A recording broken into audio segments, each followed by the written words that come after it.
en esta tarde de domingo para compartir una conversación entre libros. Estoy convencida de que tanto el libro que presentamos como el libro de la 42 Feria del Libro, como los participantes en esta charla, merecen sobradamente su atención y su interés. Les presentaré a las personas que hoy me acompañan. En primer lugar, Francisco Sánchez Montes, catedrático de Historia Moderna y de América de nuestra universidad, miembro de la Academia de las Buenas Letras de Granada y autor de una considerable y reconocida obra investigadora. Y Manuel Gómez Ros, filólogo y director de la Fundación Francisco Ayala, estrechamente relacionado con el libro que hoy presentamos, como ahora explicaremos. Yo soy Pilar Caracuel Sánchez, diputada de Cultura y Educación de la Diputación de Granada. Me alegro de poder compartir junto a todos ustedes la ocasión de disfrutar un año más de este precioso día de la Fiesta de los Libros, la fiesta más importante de la cultura en la calle de la provincia, y esto gracias al apoyo y a la colaboración de instituciones, asociaciones, profesionales, comerciantes y técnicos que hacen un esfuerzo por acercar los libros a los ciudadanos. Como seguramente saben ustedes, la Diputación es la encargada, entre otras cosas, de editar el llamado Libro de la Feria. Se trata de una publicación generalmente de pequeño formato, editada para la ocasión, que hace alusión al lema de la feria y relacionada, si ello es posible, con Granada. El lema de la feria de este año es «El libro en la frontera, guerras y exilios». Nos ha costado trabajo dar con un texto que reuniera los diferentes requisitos que nos habíamos impuesto, que hablara de la temática de la feria, es decir, la guerra o el exilio, que las contara de alguna forma y que tuviera alguna relación con Granada. Y creo que lo conseguimos. Se trata del primer volumen de las guerras civiles de Granada de Ginés Pérez de Hita, 1544-1619, en edición facsímil de la publicada en 1943 en Buenos Aires por la editorial Nuevo Romance. Solo debo advertirles de que, en vez de imprimir las dos partes de la que consta la edición original, hemos publicado solamente la primera. Ginés Pérez de Hita, escritor y soldado murciano, debía de estar ya bien entrado en la veintena cuando combatió en la guerra contra los moriscos de las Alpujarras, a las órdenes del marqués de los Vélez. El libro narra las rivalidades entre cegríes y abencerrajes, junto con desafíos de lucha entre moros y cristianos, y ofrece una visión de la Granada de fines de los siglos XV, inmediatamente anterior a la conquista cristiana. A pesar de lo que pueda parecer por el título, no se trata de un sesudo tratado de historia, sino de una novela histórica, de la primera novela histórica publicada en castellano, con una directa relación con Granada, como se ve. Elegir esta edición de entre las muchas disponibles no ha sido un capricho. Pérez de Hita es prolijo en descripciones muy extensas, todo hay que decirlo, sobre movimientos de tropas, armamento de los contendientes, capacidades de la artillería y detalles similares que para un lector corriente son un freno a una lectura fluida.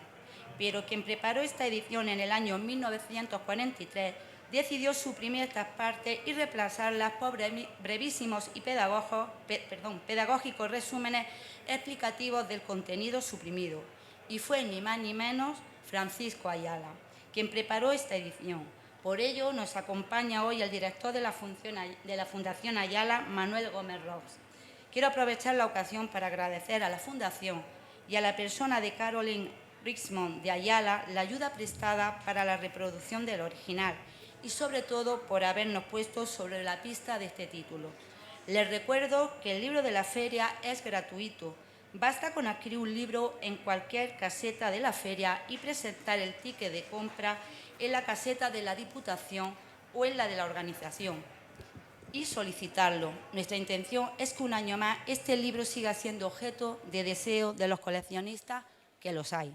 El hecho de que sea gratuito es buena muestra de la idea y del compromiso que esta Diputación tiene y mantiene con la cultura, en este caso con las publicaciones, sector en el que siempre hemos estado presentes.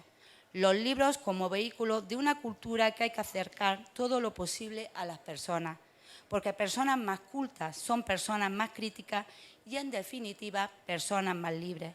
Y nosotros, como institución, Estamos aquí, además de para vertebrar y organizar, sobre todo para potenciar el acceso a la cultura. Muchísimas gracias y tiene la palabra Francisco Sánchez. ¿No? Ah, tú. Bueno, para mí me habían dicho Francisco Sánchez. Pues entonces Manuel. Perdón, pues Manuel. Habéis cambiado el orden. Pues nada, gracias. Muy bien.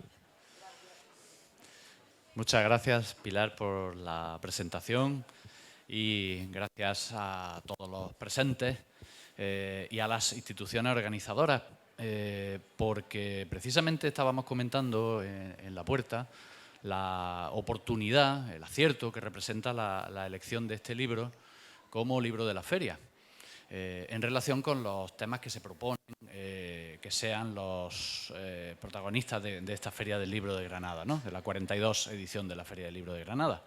Les recuerdo, ya lo ha comentado Pilar, se trata de el libro En la frontera, guerras y exilios, ¿no?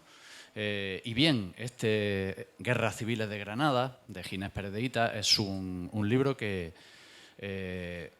trata sobre una época, toda una época de guerra, de fronteras muy movibles, especialmente en aquella época. De todo esto nos hablará el catedrático Sánchez Montes después, con mucho más conocimiento que yo. Y también está muy presente el exilio en el propio contenido del libro, puesto que, por definición, los personajes que en él aparecen se exilian y vuelven y se desplazan y se mueven, pero también por la edición elegida para reproducir como libro de la feria, ¿no? Como ha adelantado nuestra diputada de Cultura, se trata de la edición que se publicó como se especifica en la cubierta, al cuidado de Francisco Ayala, un escritor exiliado como producto directamente de una guerra, ¿no? Es decir, ven que continuamente los motivos que dan lema a esta Feria del Libro están apareciendo en torno a este libro y en torno a las palabras que les vamos a dirigir hoy para presentarlo, ¿no? Se trata de un libro escrito por un soldado, pero que era también un humanista de alguna manera, era un personaje interesante. Después hablaremos un poquito más sobre él. Y después, casi no diremos que reescrito, pero sí reelaborado, versionado, se diría ahora, ¿no? Modernamente, por otro humanista, Francisco Ayala, que además era granadino, ¿no? Así que desembocamos también en Granada, por partida doble igualmente, ¿no? Francisco Ayala, desde luego, sí que es una figura, representa, he dicho que es un humanista, es al menos una figura, es a lo mejor una palabra muy grande, ¿no? Pero es una figura muy polifacética y desde luego se puede decir que representa en bastantes sentidos el epítome del intelectual español del siglo XX, ¿no? En el año 1965, cuando él ya tiene casi 60 años cumplidos, toda una larga trayectoria, mucha obra publicada, se le ofrece la oportunidad de publicar una antología de sus mejores textos, preparada por él mismo, en España, ¿no? En la editorial Gredos, y se le pide un prólogo en el que él mismo debe presentarse. Recuerden que llevaba exiliado para esa fecha pues, más de 20 años, ¿no? Y era relativamente desconocido para el público lector español. Se le pide entonces que se presente en este prólogo y él pregunta retóricamente, pues, ¿qué seré yo? ¿Un novelista? ¿Un ensayista? ¿Un catedrático? ¿Y si catedrático de qué? ¿De ciencias sociales? ¿De literatura? Todo esto, claro, es retórica, pero nos pone nos da mucha información acerca de todo lo que Francisco Ayala verdaderamente era. La respuesta a esa pregunta retórica que él hace en ese magnífico prólogo es, pues sí, don Francisco, usted era todo eso y otras cosas, ¿no? También fue, durante una época muy interesante de su vida, Francisco Ayala fue editor. Y ese es, creo, el aspecto sobre el que debemos centrarnos un poquito hoy aquí para entender cabalmente cómo se hace este libro, ¿no? Cómo llega a salir no este que presentamos hoy, sino este que traigo, que es el original del año 42. Ya ven que el colorcito lo delata. Pues bien, hablamos de una época, los años 40 y 50, en la que es una época que realmente se extiende a todo el siglo XX, en la que el mundo editorial aún no estaba sometido a la hiperespecialización a la que está sometido hoy en día y sobre todo no estaba sometido a la hipermercantilización. Desde luego la editorial siempre ha sido una industria, por supuesto, y siempre ha pretendido como tal ganar dinero. Pero bueno, hubo épocas en las que no era una obsesión o no lo era tanto, ¿no? Y se emprendían aventuras editoriales que hoy en día seguramente habría algún editor en jefe, como se dice, que tendría 1 o 2 MBAs y diría, no, eso no se puede hacer porque no va a ser rentable, ¿no? Bien. Afortunadamente, digo, en otra época, pues bueno, estas aventuras sucedían, ¿no? Y este libro que les presentamos hoy aquí es producto de una de esas aventuras, ¿no? A comienzos de los años 40, como digo, han llegado muchísimos escritores, intelectuales de toda índole, provenientes de lo que se ha llamado genéricamente el exilio republicano. Han llegado a México, a Buenos Aires, sobre todo a las principales ciudades de Hispanoamérica.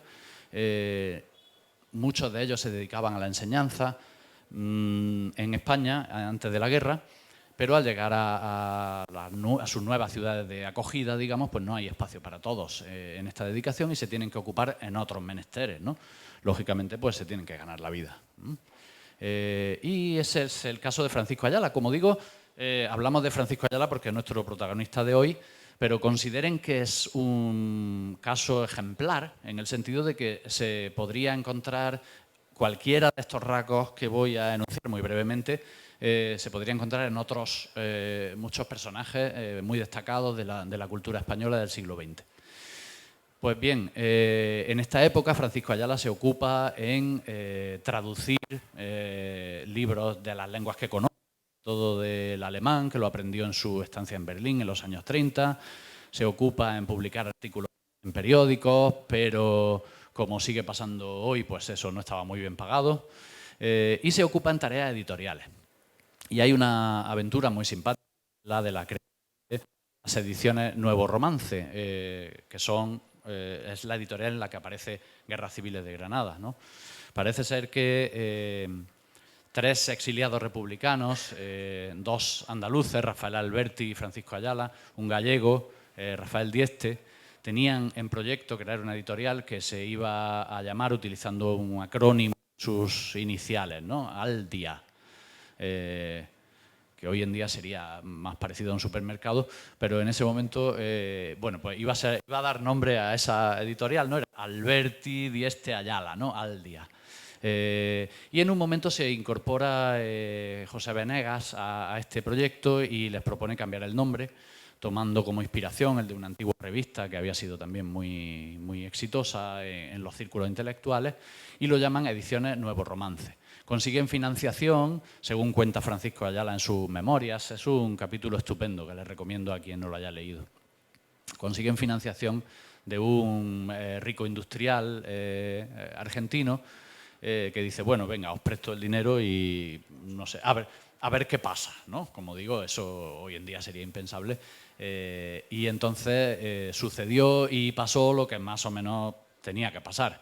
Llegaron a publicar 6 libros durante poco más de un año, no obtuvieron eso que en términos modernos también retorno, creo, ¿no? Ninguno, seguramente los libros no se vendían nada. También porque cometieron un error estratégico y es que encargaron la distribución a Losada, que era a su vez editor y cuenta la historia de la edición, no era precisamente de los que jugaban limpio, ¿no?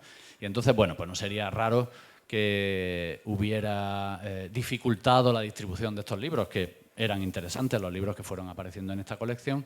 Y bueno, como digo, la aventura duró poco, duró lo que duró el primer dinero que prestó el industrial, que luego se ve que no picó 2 veces en la trampa y bueno, hasta ahí acabó, hasta ahí llegó la aventura. Pero como digo, había muchos títulos interesantes, digamos, en esta aventura editorial. También otras cuestiones que se pueden considerar y que vienen al caso, porque todos estos intelectuales, escritores sobre todo, que se dedicaron a la edición durante los años 40 y 50 sobre todo, en diferentes lugares de Hispanoamérica, lo hacían en las capas altas, vamos a decirlo así, de la edición, como directores de colección, como asesores, todos estos puestos de prestigio, pero también lo hacían en el trabajo que llamaríamos de zapa, ¿no? Y fueron muchos los escritores que forman parte del canon de la literatura española e hispanoamericana del siglo XX, que fueron en aquel momento traductores, editores de medios, adaptadores de traducciones o, como en el caso que nos ocupa, autores de versiones de otros libros, ¿no? Y ese fue el caso de la historia de este libro, que voy a comentar ya también brevemente para terminar. Se trata, como dice en la cubierta, de un texto al cuidado de Francisco Ayala. Eso puede significar muchas cosas, ¿no? Que ha sido simplemente, a lo mejor, el que ha revisado que el texto esté completo, el que ha corregido las pruebas, podría significar muchas cosas, pero es algo más que eso. Él mismo lo aclara en la advertencia preliminar, que está recogida también en la edición facsimilar que se presenta hoy, ¿no? Se trata, en efecto, de una versión abreviada. Esto es una costumbre muy antigua y recurrentemente polémica, ¿no? La costumbre de abreviar o adaptar o simplificar textos que se consideran o demasiado largos o demasiado complejos por la razón que sea, ¿no? Por ejemplo, recuerdo hace pocos años la polémica dentro del ámbito en el que nos movemos, ¿no? Que surgió con ocasión de la adaptación de varias adaptaciones que salieron casi simultáneamente del Quijote, no sé si recuerdan, que Andrés Trapiello hizo una, Pérez Reverte hizo la suya también, al ser autores ellos mismos, como el caso de Francisco Ayala, autores de una obra propia muy considerable, pues bueno, que se pusieran a hacer estas adaptaciones pues llamó la atención del periodismo cultural y bueno, pues se le dio mucha cabida a este asunto en los medios especializados, en la prensa, y la polémica siempre viene a ser más o menos la misma, ¿no? Es legítimo recortar, adaptar un texto, debemos ceñirnos siempre al original, ¿no? ¿Qué pasa con eso? Yo recuerdo, seguro que alguien más de los presentes, en mi época de estudiante, haber trabajado con las ediciones de Odres Nuevos, de Castalia, que funcionaban también con esa idea, ¿no? Eran adaptaciones, simplificaciones de obras normalmente de la literatura medieval, que se consideraban más complejas, ¿no? El libro de Buen Amor y todo esto. Y ahora, muy modernamente, hay otro caso que a mí me fascina y me parece que está muy conseguido y, en fin, que si alguien no lo conoce, recomiendo que se acerque a él y por lo menos tenga oportunidad de formarse su propia opinión, naturalmente, no las que yo diga, que es la de los clásicos liberados de Blackie Books, que son unos libros que están muy bien hechos y se basan un poco en el mismo principio, ¿no? Han hecho una Odisea, una Ilíada, una Biblia o una parte de la Biblia, creo, un Quijote, bueno, y están haciendo un poco esta labor, ¿no? de adaptar textos que, digamos, con el propósito que me parece indiscutiblemente noble de acercarlo a los lectores, ¿no? Luego ya, como digo, bueno, pues se podría discutir si se debe hacer así o de otra manera. Francisco Ayala hizo eso con las guerras civiles de Granada.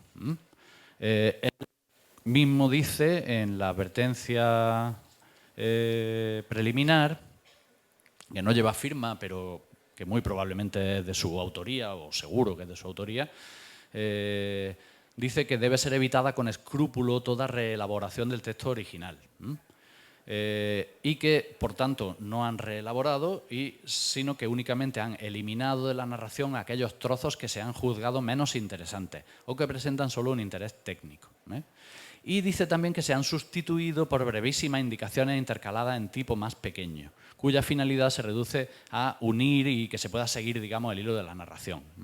Si van viendo un poquito el libro, se van a encontrar esos pasajes en cuerpo menor que sirven un poco para enlazar las partes del original y que no se pierda el hilo. Bueno, eso que dice Ayala es casi exactamente cierto, porque hay fragmentos suprimidos que no son sustituidos por intercalaciones donde no es necesario, es decir, que realmente tampoco había que hacerlo siempre. El procedimiento me parece muy meritorio, muy meditado y, desde luego, digno de la mano de alguien como Francisco Ayala, ¿no? Que damos por sentado que no iba a hacer una chapuza o que no iba a arruinar un texto literario valioso como este, ¿no? Pero bueno, es llamativo, si alguien se entretiene en hacerlo, como lo he hecho yo, comparar esta edición con una edición, por ejemplo, como digamos que es de nobleza contrastada, ¿no? Como la de la imprenta de Minuesa de los Ríos de finales del siglo XIX. Francisco Ayala deja en 3 párrafos lo que en esa edición ocupa 22 páginas. O sea, verdaderamente admirable, ¿no? Pero claro, es que al principio Pérez de Hita se entretiene en desglosar toda la dinastía de los reyes de Granada uno por uno y quién era hijo de quién y qué relación se establecía entre ellos. Y es verdad que esas relaciones, que tienen su interés naturalmente para los historiadores, y sobre eso ahora me gustaría que el profesor Sánchez Montes nos hablara con detalle, pero puede ser un poco fatigoso para el lector general. Considero que la mayor parte de los que estamos aquí, de los que van a pasar durante todos estos días por la feria y van a recoger el libro de la feria que se obsequia gratuitamente por cortesía de la Diputación de Granada, considero que la gran mayoría de todos ellos, digo, son lectores comunes, como yo mismo, que agradecemos el trabajo hecho por Francisco Ayala. Y además siempre tenemos la posibilidad de ir a buscar la edición original de Pérez de Hita si creemos que vale la pena seguir leyendo, ¿no? Esa posibilidad siempre está. Así que dejo, por tanto, bueno, lanzada esa serie de ideas de la lectura de la versión abreviada, y creo que merece la pena ahora que comentemos algo sobre la obra en su conjunto, digamos, ¿no? Es decir, y sobre la figura de Pérez de Hita, que también me parece muy, muy peculiar. ¿Cómo llega este libro desde su publicación original a finales del siglo XVI hasta ser rescatado o recuperado a mediados del siglo XX? ¿Qué lectura se puede hacer de él ya a comienzos del siglo XXI? ¿Qué tiene que decirnos Pérez de Hita, ¿no? En el día de hoy? Que eso me parece del mayor interés. Paso, por tanto, el micrófono al profesor Sánchez Montes. Gracias.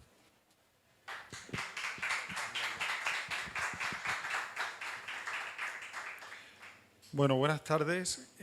Yo quiero comenzar agradeciendo a la diputada de Cultura y Educación, a doña Pilar Caracuel, el haber contado con poder estar aquí hoy, a don Manuel Gómez Ros, director de la Fundación Ayala, y en especial a don Joaquín Abra Santiago, quien me llama hace una semana, me propone una aventura, y yo en esta vida las aventuras las acepto como un reto, como esos retos que Pérez de Hita narra en esta guerra de Granada. El interés por la historia siempre nos convoca, y considero que es un instrumento para la construcción de una tolerancia sin fronteras. En tal sentido, mi felicitación por la sensibilidad que ha tenido la Fundación Ayala en la elección de la obra, que es frontispicio de la feria. Reúne, como bien dice este tuteo, querido amigo, un doble ángulo a esa narrativa de vida de Ginés Pérez de Hita con nuestro insigne granadino Francisco de Ayala. Debo de pensar la ilusión que le pudo hacer a Ayala que José Venegas, nacido en Linares en 1896 y fallecido en Buenos Aires en 1948, le dijera que entre los posibles repertorios de obras pudiera hablar de una guerra de zegríes y abencerrajes en las que participan los Venegas. Precisamente un apellido que entronca con aquel que auspicia esa obra, estos Venegas de la Casa de los Tiros donde el corazón manda, y quizás de algún modo influyó en su corazón para mandar en nuestro insigne, para que escribiera o reeditara la obra. Nuevo Romance se convierte en un elemento para también subsistir en aquel primer exilio. Luego llegarían las obras de Luz de Ayala en la travesía bonaerense, y por allí anduvieron ese Teresa de Rosa Chacel, o bien Arturo Serrano Plaja, o bien la Lozana andaluza, otra obra rescatada de aquel momento de nuestra propia historia. De ese modus vivendi se traduce la vida. Me he traído todo, como verán, anotado, me he propuesto estudiar. Creo que quien me conoce sabe que cuando da por estudiar soy peligrosísimo. Voy a procurar ser prudente. Se traduce la obra de Ginés Pérez de Hita. Ginés Pérez de Hita es un enigma. Nace sobre 1537 y creemos que fallece sobre 1600. Por tanto, como toda obra es fruto de un autor, me parece necesario enmarcar la obra y las circunstancias que lo rodean en el propio autor de la obra en la cual Ayala luego se fija. Porque las guerras civiles de Granada fueron escritas por Pérez de Hita, aunque no recibieron este título. Se llamaron Historia de los bandos de los zegríes y abencerrajes, caballeros moros de Granada, de las civiles guerras que hubo en ellas y batallas particulares que hubo en la Vega entre moros y cristianos, hasta que el rey don Fernando V la ganó. Luego lo hemos conocido como guerras civiles por una utilidad en el lenguaje y para ser más comprensivos con nuestro propio pasado. Quizá habría que entender a Pérez de Hita en su inserción con una generación de cronistas que atacaron desde su mirada el decisivo asunto de la guerra de las Alpujarras. Porque aunque esta obra es anterior, todo se inscribe en un circuito que nos llevaría hasta la guerra de las Alpujarras. De un camino que parte de 1492 hasta un siglo casi después. Un largo camino de fronteras y de exilios. Un largo camino en el cual Granada paso a paso transformará su identidad desde el mundo islámico a la plena cristianización del territorio y de su capital, hasta convertirse en la Cristianópolis que luego fue en el tiempo del Siglo de Oro. Y esto genera una frontera de lo interior, inmaterial, invisible, entre dos credos y dos culturas, entre dos formas de entender la vida, entre dos modos culturales forzosamente obligados a coexistir en un único espacio, llamado Granada y llamado su territorio.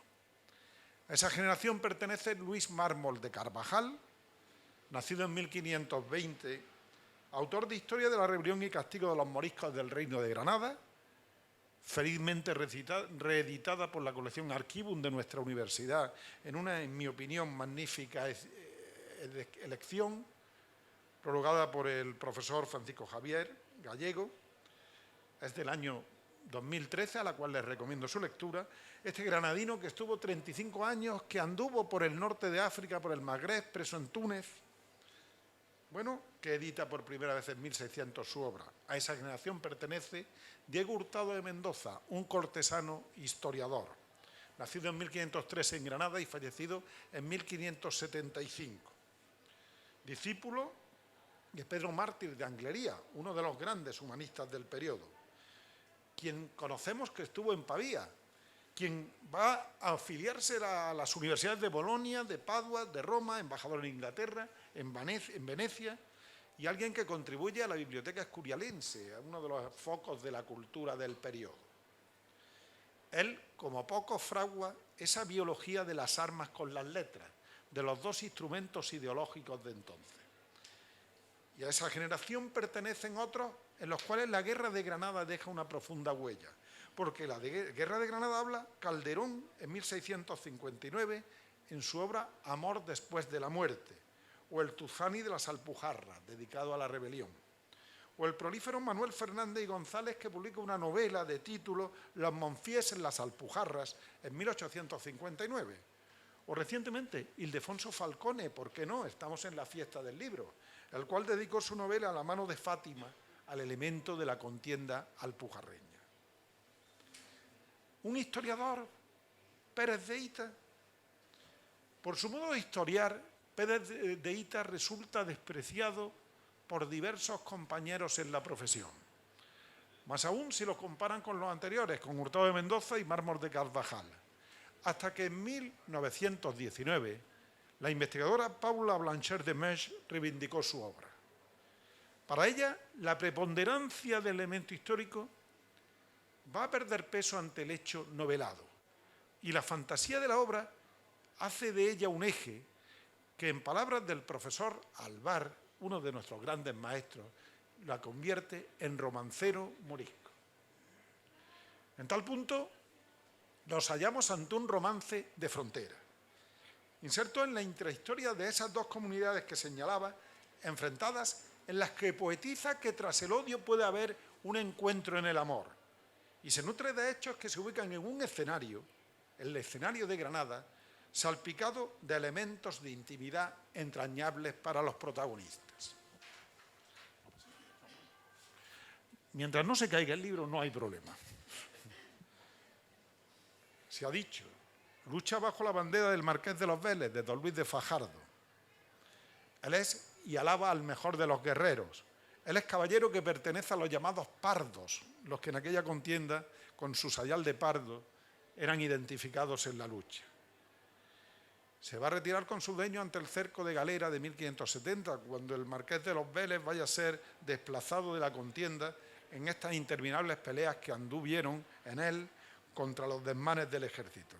Y va a regresar a Lorca, donde recibe el encargo de un poema épico de la ciudad de Lorca, es un encargo del Consejo, para luego la crisis finisecular, aquella que azota a nuestra Castilla de la segunda mitad del XVI, lo arrastra a Cartagena y luego a Murcia en 1590.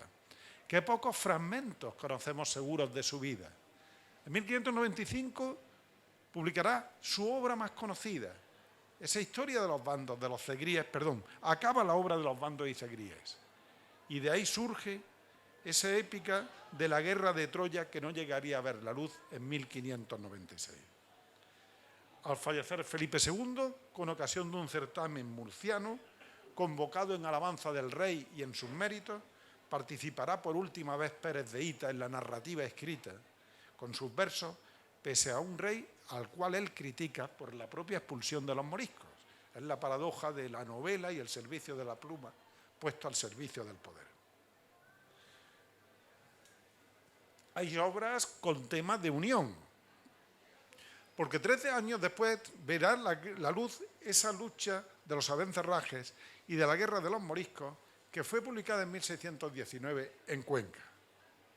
Bien, ¿qué narra Pérez de Hita? Quizás es lo que a mí se me exige en las guerras civiles.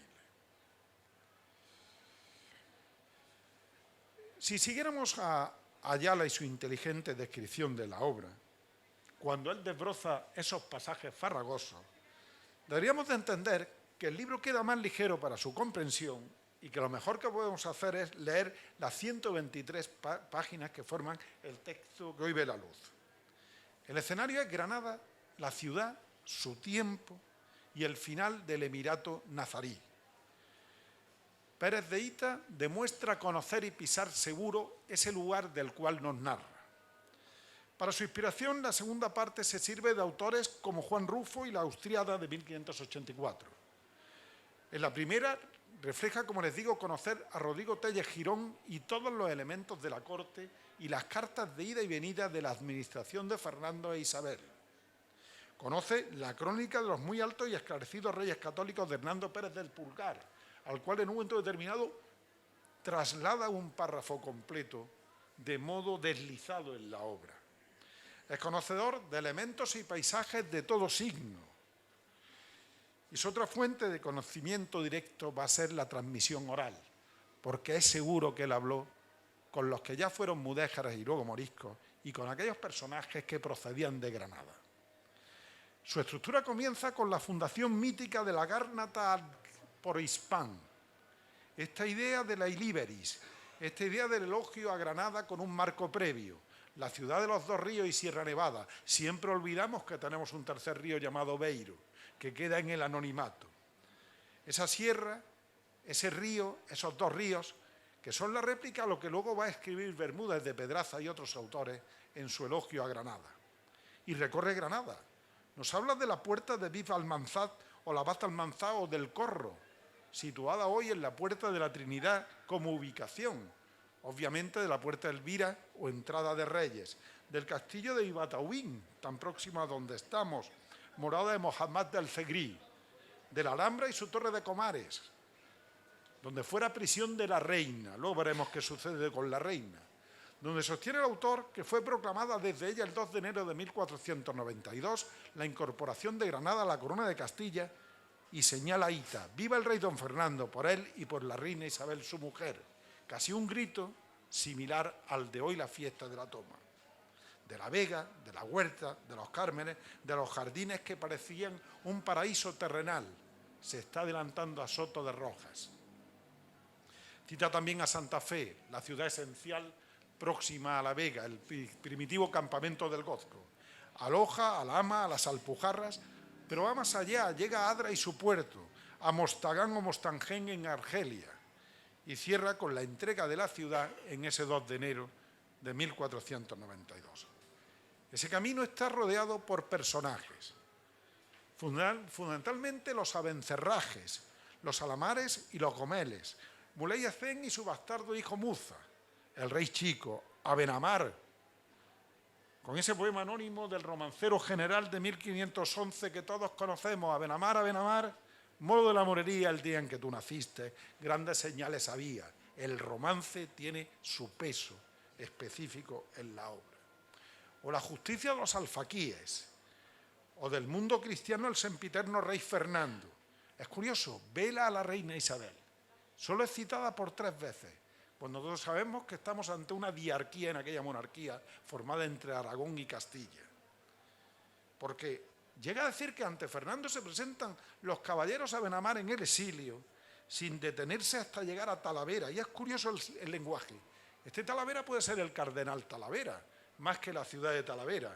Todos tomarán nombres cristianos, como bien nos señalara don Antonio Domínguez Ortiz y Bernard Benzán, cuando hablara de los nuevos nombres de cristianos para los que habían sido hasta entonces islámicos. O habla de don Pedro Fernández, adelantado del Reino de Murcia, con jurisdicción en Los Vélez, claro, es su señor. Obviamente lo conoce a pie de obra.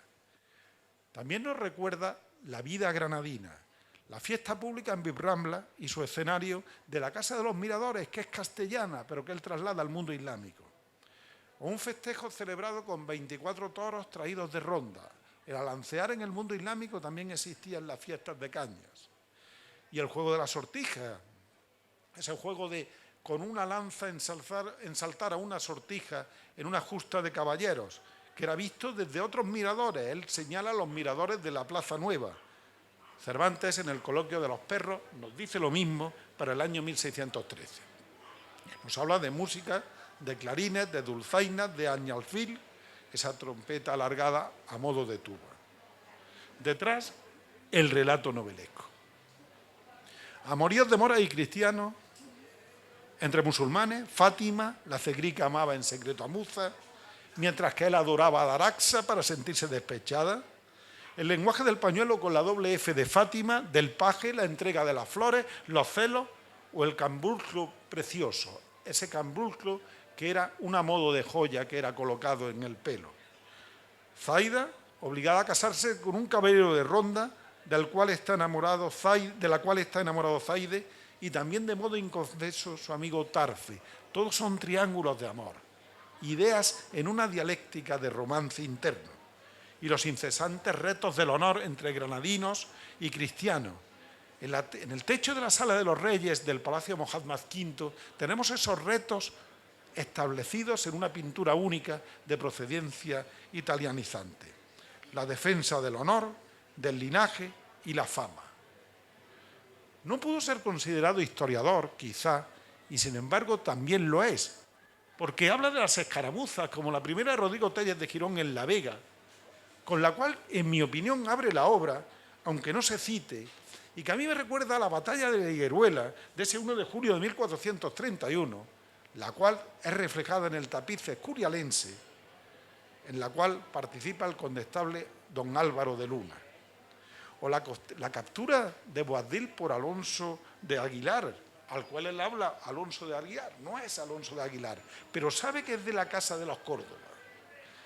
Y aquí cita a don Alonso, que sucede en Lucena, donde muere Aliatar, como es bien conocido, en abril de 1483. Es la primera incursión de la Vega de la cual recoge la obra. O bien la batalla del Rubite, fruto de una vendetta, diríamos, un reto, tras el intento por parte de la reina Isabel, segunda vez en la cual la cita, de ver con Fernando a Granada desde la Zubia, el famoso tema del laurel de la reina. Bueno, no estuvo Fernando, no importa, ya les decía que el predominante es Fernando. Pero sobre todo el peso específico de un hecho histórico es la terrible matanza y destierro de los albencerrajes, que se narra con detalle, que se entremezcla con una falsa delación sobre los supuestos amoríos de la reina y un adúltero, Albín Jamate. En esa leyenda, Muley Hacén y su hermano el Zagal ordenan el asesinato de los miembros del clan. Según la obra, 36 caballeros de la tribu de Aben Albut, ya bien fuera por un lance amoroso, cuando uno de los abencerrajes fue sorprendido tratando de escalar en el interior del recinto palaciego de la Alhambra. Hay un hecho cierto. Su poder, el de los abencerrajes, parte de Muhammad IX, es decir, de aquel monarca que nace en 1396 y fallece en 1454, que se sublevan en Málaga en 1469 y que es el inicio de esa crisis interna del Emirato nazarí que llevaría a su destrucción por autoconsumo interno. Los abencerrajes fueron duramente reprimidos, lo que empujó a muchos de ellos, en este exilio que nos acompaña, a huir a partir del año 1473 a las tierras de Castilla. Para los abencerrajes, esa conversión nos convierte a Ginés Pérez de Hita en el defensor de un modelo cuando dice: estas cosas y otras no pueden salir sino de moros, se refiere a su persecución, de que no salen sino maldades y novedades, como hombres de poca fe y de mal, mientras que los cristianos son leales y son los que sirven más que nunca, porque en ellos no hay semejantes maldades. ¿Y qué decir de la leyenda? Repercutió en Washington Irving, en Antonio de Villegas. De ella escribió Lope de Vega, Góngora, y su mancha queda perenne en una supuesta taza de los abencerrajes en la sala de los abencerrajes. Mariano Fortuny lo reflejó muy bien en su magnífica obra sobre la tragedia de los abencerrajes del año 1870. No es la única matanza, hay otra mucho más terrible. Si ya es duro que 36 abencerrajes caigan para Ginés Pérez de Hita, no lo es menos que la hermana del rey, cuando se queje ante él de la muerte de su esposo, David Amatet, porque se había quedado viuda, porque se había quedado en desamparo, con una alfaca el rey degollara allí a sus dos hijos y a la propia hermana. El pueblo desde entonces lo vio como un tirano a despreciar. Incluso nos habla de las capitulaciones, a las cuales cita con cierta precisión, y el llanto de Boabdil, solo que con una versión distinta. Dice: y así como llegó a su casa el rey moro, que era el alcázar, el rey moro comenzó a llorar lo que había perdido en cuanto el llanto, y le dijo su madre que pues no ha sido para defenderla, se refiere a Granada, hacías bien en llorarla. En algo, en cierto sentido, remomera otro llanto de Boabdil o el rey chico. Les decía que la obra se inserta en el final y hace y concluye ese final de la Granada nazarí. Nos habla de un rey traidor, llorado con el fuego de la Alhambra, de un pueblo granadino que estalla y de muerte. Ginés Pérez de Hita influyó notablemente en la novela romántica universal, en la temática orientalizante granadina, y me quiero quedar aquí con su modo de escribir. La vida de Ginés Pérez de Hita queda escrita por renglones, en la pasión por las artes decorativas que nos muestra bajo un sello de mudéjar inconfundible, con el gusto por el ornato en su texto, lleno de matices, describe con precisión el arabesco, los objetos, los colores, las pequeñas telas, los lujos, la calidad del esmalte. Nos presenta en lo literario su sensibilidad estética paralela a los damasquinos. No olvidemos que también fue zapatero y se dedicó a las telas. Los ornatos de ese arte árabe andaluz y mudéjar son de las preciosidades escritas en su obra. Debió de sentirse solidario en el oficio, con los alarifes, con los ministriles de raza mora, y dado el entusiasmo con el que ocasiones tiene para evocar el pasado islámico, podríamos dudar con imprudencia si él no también pudiera ser de origen morisco. Nos quedaría Ayala ante la historia, cómo él sojuzga este hecho, pero esto lo podemos dejar para un poco más tarde. Nada más y muchas gracias.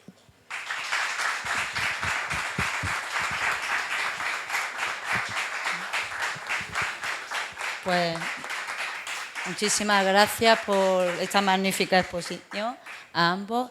Y nada, yo no sé si alguien quiere hacer alguna pregunta o algo a ellos, tanto a Manuel como a Francisco. ¿No? Pues nada. Sí, ahí tiene. ¿Necesita el micrófono?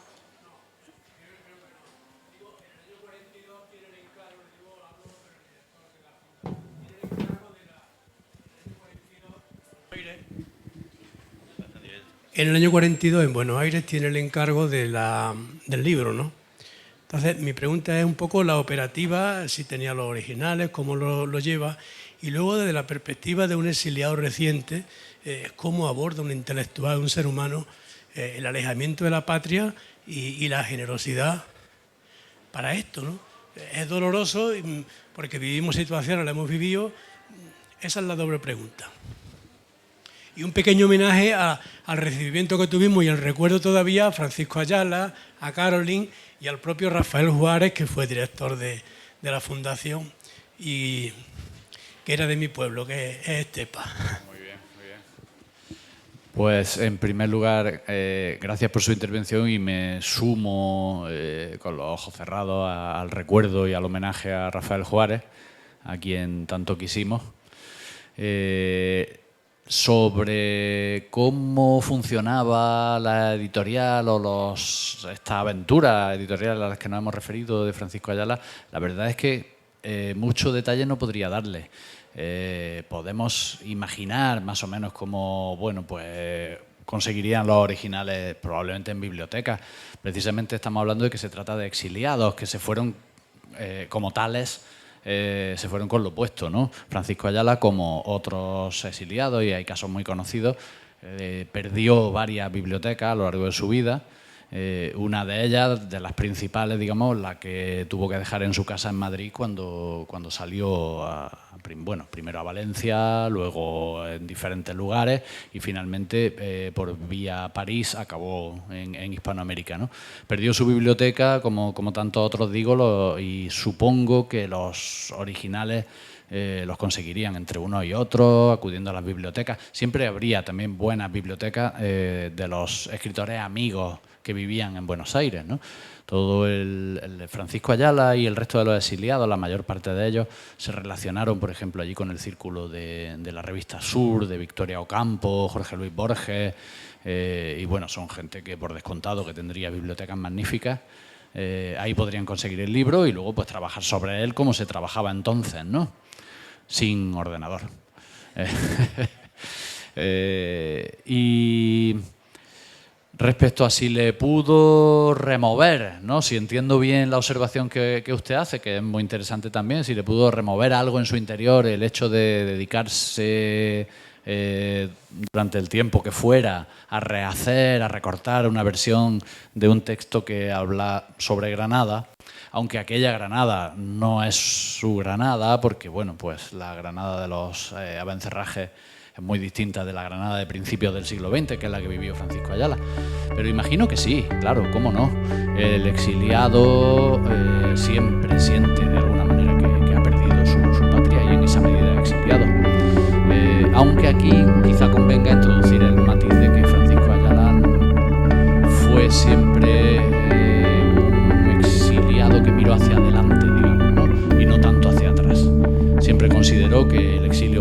una oportunidad, y aunque lamentaba, por supuesto, las circunstancias en las que había tenido que abandonar su país, pero bueno, como digo, pues lo tomó como una nueva oportunidad que se abría ante él de emprender una nueva vida y dedicarse a cosas nuevas, nuevos ambientes, que además le resultaban razonablemente propicios, porque la Buenos Aires de los años 40 era un lugar fascinante también, ¿no? No puedo decirle, por tanto, cuánta nostalgia despertó en él este trabajo editorial, pero bueno, imagino que alguna, pero no mucha, si tengo que dar una respuesta. Me voy a sumar en la respuesta. Por supuesto, mi más entrañable recuerdo a la figura de su paisano.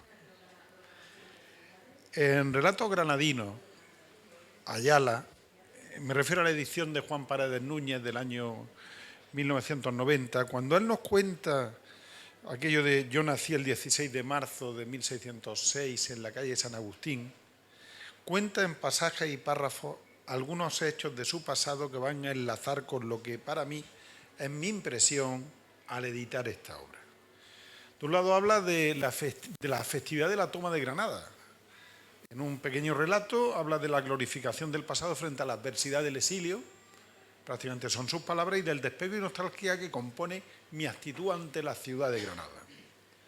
Y reclama la memoria de las víctimas, de García la Bella, de Lorca y de varios miembros de mi propia familia. Son las palabras de Ayala. De otro lado, en su casa familiar también existía un retrato de San Juan de Dios, de aquel que habla de su soldado de nación portuguesa, extranjero en Granada, capaz de ser santo por la entrega a los demás. Cuando él llegue a su etapa bonaerense, va a vivir una Argentina de un febril elemento en lo político, como bien se le ha señalado, y en lo cultural. A mí, en mi impresión, ya en la República, la Institución Libre de Enseñanza y otras instituciones trasladaron libros y trasladaron obras.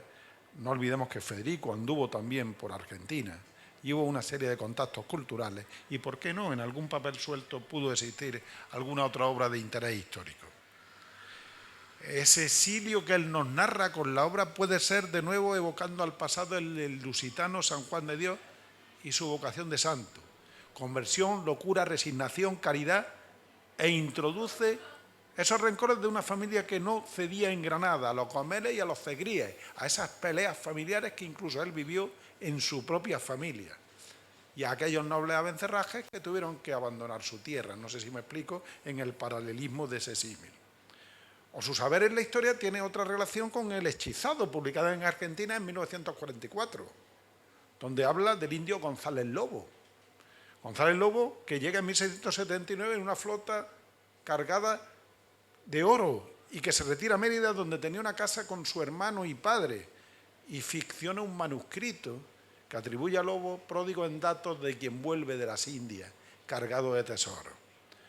O en La cabeza de El Cordero, habla de Fez y de un José Torres de Almuñécar, en contacto con un muchacho, Yusuf Torres, que lo lleva a su casa, a esa casa de Fez, donde va a defender la familia de ese muchacho Yusuf el entronque de los Torres de Almuñécar, con los Torres del Magreb.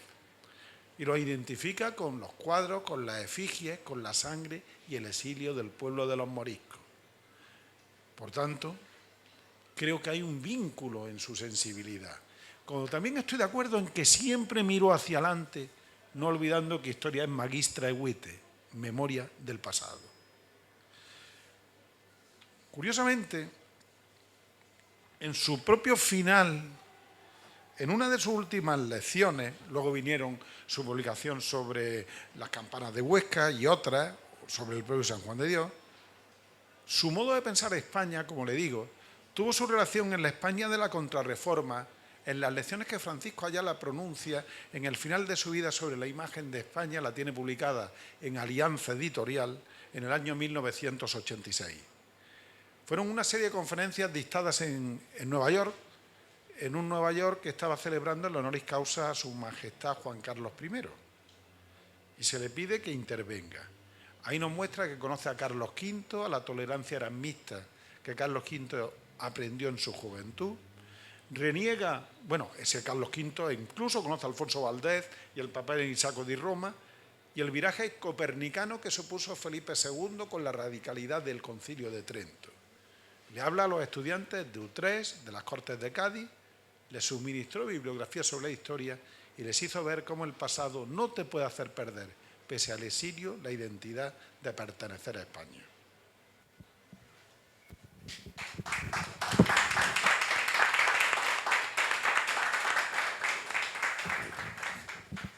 Pues si alguien quiere intervenir, si no, pues... ¿no? Pues muchas gracias a todos. No, a ustedes, sobre todo Francisco, a Manuel, por estar hoy aquí acompañándonos en la presentación del libro. Si alguien no lo tiene, se puede acercar y llevarse un ejemplar. Y nada, invitarlos